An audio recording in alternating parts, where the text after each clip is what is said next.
मोदी जी किसी को छोड़ेंगे नहीं, मोदी जी किसी को बख्शेंगे नहीं। मैं लोगों से पूछना चाहता हूं कि क्या आपको भी भरोसा है कि मोदी जी असली चोरों को सजा दिलवा पाएंगे?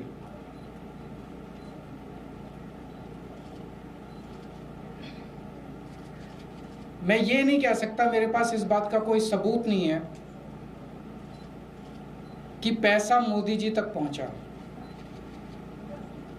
इस पे मैं कोई टिप्पणी नहीं करूंगा, लेकिन पूरा घटनाक्रम ये जरूर दिखाता है कि मोदी जी ने पूरे मामले को रफा दफा करने, उसको ढकने और दोषियों को बचाने में कोई कसर नहीं छोड़ी है। प्रधानमंत्री जी ने ट्रस्ट बनाया, खुद पर्सनली उन्होंने ट्रस्ट बनाया।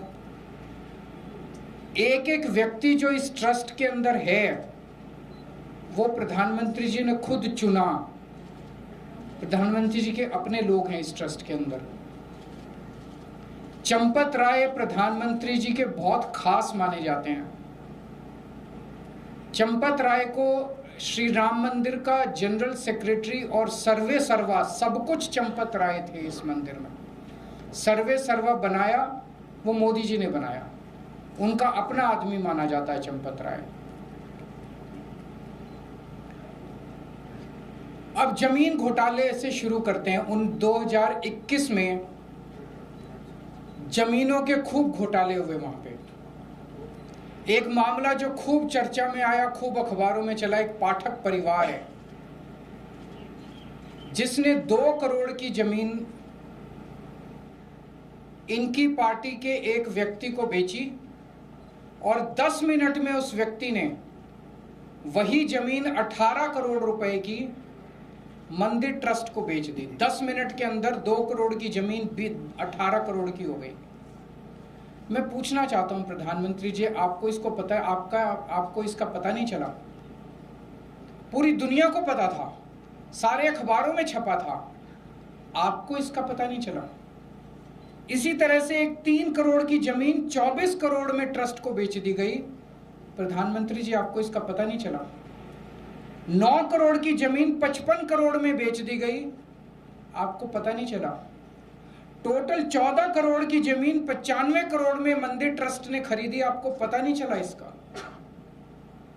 और ये कागज कोई खुफिया कागज नहीं है, लोग लेके घूम रहे हैं चारों तरफ, पब्लिक डोमेन में ये सारे कागज हैं, आपको पता नहीं चला?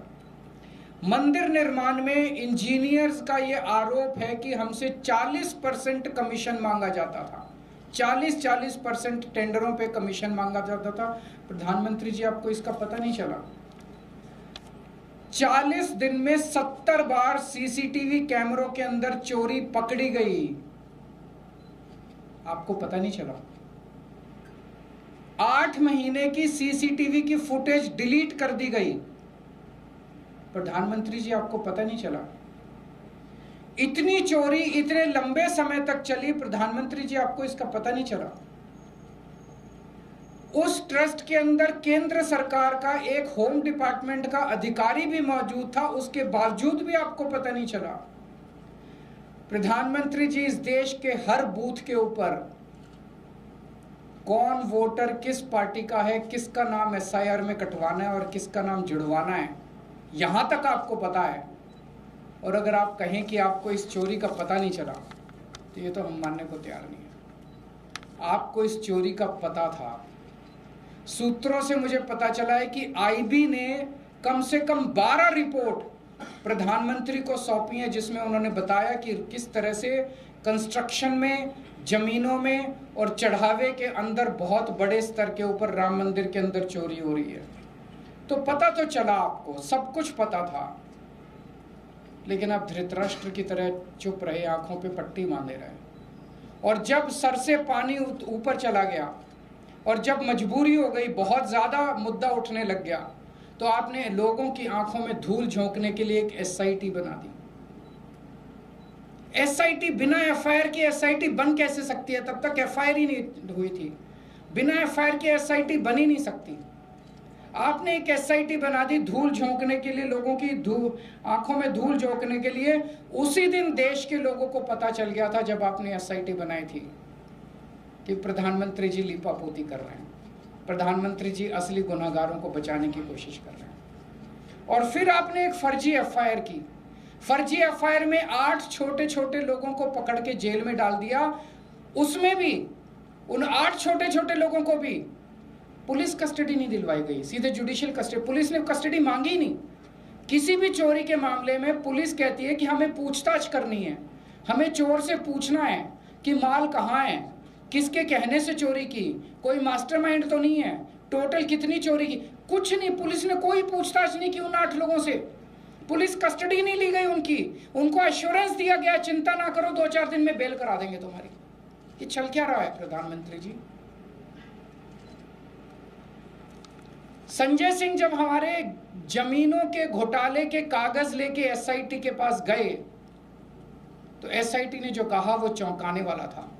एसआईटी कहती है हम जमीनों के घोटाले की तो जांच ही नहीं कर रहे, हम तो केवल चंदा चढ़ावे की जांच कर रहे हैं। तो ये एसआईटी कर क्या रही है? कंस्ट्रक्शन के घोटाले की जांच नहीं कर रही, जमीनों के घोटाले की जांच नहीं कर रही। वो जांच कौन करेगा? 2021 में यूपी सरकार ने जमीनों के घोटाले के ऊपर एक एसआईटी बनाई थी। वो एसआईटी रफा दफा हो गई, किसी को पता भी नहीं चला उसकी रिपोर्ट कब आई और कब गई। क्या हुआ उस एसआईटी का? ऐसे ही दोबारा एसआईटी बना दी इन लोगों ने। 2021 के अंदर कोई जेल नहीं गया, कोई एफआईआर नहीं हुई, कोई गिरफ्तारी नहीं हुई। इस एसआईटी का भी यही हाल होगा। सबको बचाने की कोशिश की जा रही है। जिन लोगों ने इस्तीफे दिए हैं, कहा जा रहा है कि आज भी मंदिर वही चला रहे हैं, आज भी मंदिर उन्हीं लोगों के हाथ में। आज भी मैंने जो कागजों में इस्तीफा दे दिया, मंदिर उन्हीं लोगों के हाथ में है, वही लोग चला रहे हैं। इनके एक बड़े नेता हैं ब्रजभूषण।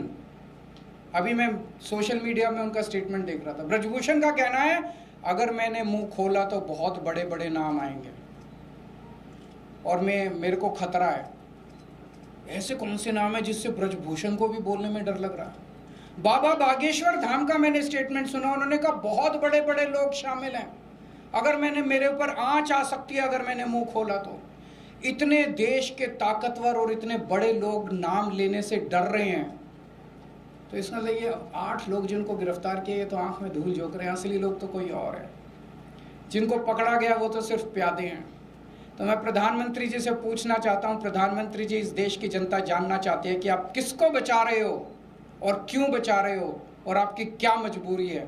देश के करोड़ों करोड़ों लोगों की आस्था उसको ठेस पहुंची है।